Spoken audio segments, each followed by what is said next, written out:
ওই আরশোলা থেকে ওই বাগোপাড়া এর নাম বলে ভেড়ের রাস্তা। এখান থেকে আমরা গরু নিয়ে আসি। আমি দেখতেছি আজ থেকে আমার প্রায় 45-46 বছর বয়স। এই গরু নিয়ে আসতে বেলা এই মুখে গরু পড়ে যায়, নিজেও গা মেখে যায়। এই রাস্তাটা আজও পর্যন্ত দেখছি না, পরিবর্তন হচ্ছে না। এই রাস্তাটা আমরা মনে করেন ডেমুগুলা ইউনিয়ন এবং গোকুল ইউনিয়নের মাঝামাঝি। এই আমরা আরশোলা থেকে আসতে ওই বাগোপাড়া আসতে ওই গরু নিয়ে আসা যায় না। আমাকে এই রাস্তাটা যাতে আমাকে হয়, এই রাস্তাটা আমাকে যাতে অনেক আগে থেকে রাস্তা দেখতেছি ভালো করে যাতে করে দেয়। জুতো হাতত করলে কাদো হচ্ছে। এই রাস্তাটা আগের থেকে অনেক আগের থেকে এই অবস্থায় আমাদের বয়স 70 হয়ে গেল, কিন্তু তবু এই রাস্তায় দেখতেছি এই অবস্থায়। এই রাস্তার কোনো পরিবর্তন হচ্ছে না। হ্যাঁ, এই রাস্তার কোনো পরিবর্তন হচ্ছে না। আমরা যাওয়া আসি এই মিলে আমরা হাট বাজার করে যাওয়া আসি করি, তাতে আমাদের সমস্যা এই কাদো পানি মারে যাওয়া আসি করার সমস্যা হয়ে যায়।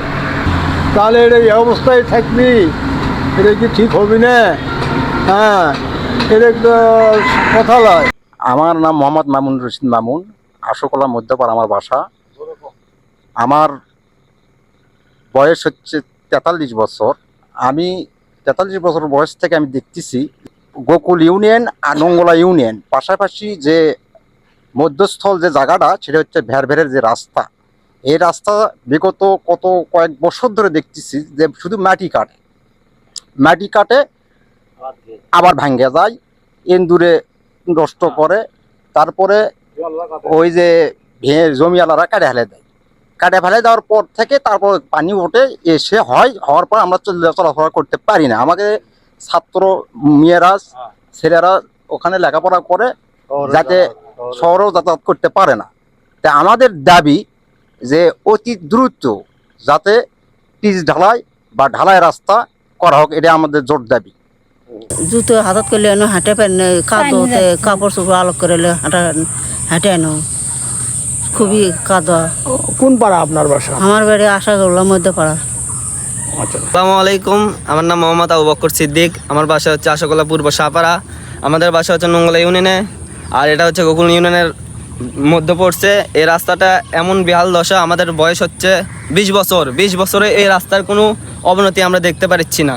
এই রাস্তা দিয়ে আমাদের শিক্ষিতা তারপরে ছাত্ররা লেখাপড়া করতে অনেক সমস্যা হচ্ছে। পানির জন্য অল্পতেই পানি ওঠে এবং ধানের সময় 2 মুড়ো 2 আল কেটে ছোটো করে ফেল দেয়। আমাদের এই রাস্তা 12 ফিট, এখন দেখছি আমাদের 10 ফিট হয়ে যাচ্ছে। এইদিকে উঁচু করছে, ওই দিক যায় শুধুই ডাউন, ওইদিকে অল্পতেই পানি উঠে ভরে যায়। আমাদের যে বাগোপাড়া যাওয়ার রাস্তা, এটা প্রায় বহুদিন থেকে আমরা রাস্তা জন্য করে খুব কষ্ট করেছি, যাতায়াত করে বেড়াচ্ছি না। কাদো পানি রাস্তা, হঠাৎ করে মাটি কাটা কাজ হচ্ছে।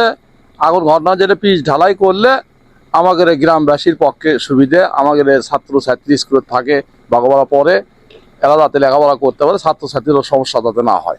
এই কে কাটছে এটা আপনার? যার জমি কি জন্য কাটছে রাস্তাটা? কেন গাড়ি আবাদ করছে আমরা, আর আমরা এখন ড্রেন দেখাইছি, ওই গোটা ওই অবস্থায় আছে। আপনার রাস্তা কাটতেছেন কেন? আমরা তো রাস্তা কাটি নাই। কোনটা কাটি দেখেন এটা দেখো, আমরা একটা কোদাল হাত দিইনি, মাটির হাত দিইনি। দেখেছেন এটা আগের কাটা না এখনকার কাটা? দেখেন না কে রাস্তা তো সবার। আমার তো দরকার রাস্তার, আমার রাস্তার দরকার নয়। আমরা কাটবো কে? যে রাস্তা হাত দেন না, আমার রাস্তা হাত দেইও নাই, ওই যার জমি তাই কাটছে। কারণ সেলে আমরা মাটি কাটি বাঁধিছি। ভুঁইওয়ালা কাটছে, দেখো আগে ভুঁইওয়ালা কাটছে, এই সর্ষে যার ভুঁই তাই কাটছে, আমার একটা কোদাল পারিনি। জি, সর্ষে ফেলা নাই, সামনে কাটছে। আবাদ করছে, শস্য কাটবে কাটিয়ে আবাদ করছে, আর সেটা আমার মাটি কাটি বাঁধিছি। আমার বিদেশি মানুষ, আমার দরকার কি বাবা? বিদেশি মানুষ, আমার মালিক আর মাইসের কাটবো। আমার দরকার কি? আমার দরকারটা কি? পাঁচপাড়া আশোকলা গ্রামের পাঁচপাড়ার লোক এই বাগোপাড়া আস্তার যাতে অসুবিধা হয়ে যায়। তো যাই হোক, মেম্বার সাহেব চেয়ারম্যান সাহেব করছিল, এবার মাটি কাটছিল 2 বছর হলে। সেই মাটি ওরা ভিমালারা কাটিয়ে নেয় যাতে পানি ওঠে, যাতে কষ্ট আমরা পাচ্ছি, ছাত্রছাত্রীরা যায় তারাও কষ্ট পায়, যেমন আমাদের সুবিধা হয়। ইনশাল্লাহ আপনাদের দোয়ায় এই যেমন চেষ্টা করে কাজটা হয়। আসসালামু আলাইকুম। এই যে আমাদের রাস্তাটা দিয়ে কত মানুষ যাতায়াত করে, সেই রাস্তাটার মাটি কাটে, মিশিং আলাদা ড্রেন করবে দিয়ে একবার রাস্তাটা ঢুলে ফেলে দেয়, কিন্তু রাস্তাটা হওয়া রাস্তা সে আর হচ্ছে না। আমাকে যাতায়াতের সমস্যা বেশি। আমার বাপ দাদার আগের রাস্তা, আমার বাপেরা দিকে ওই আলদে আলদে যায়, সেই রাস্তার মাটি কাটে, সেই রাস্তাটা ওসর করে আবার মিশিং আলাদা রাস্তাটা ঢুলে ফেলে দেয়। তার কারণে আমাকে যাতায়াতের আরও সমস্যা বেশি হচ্ছে।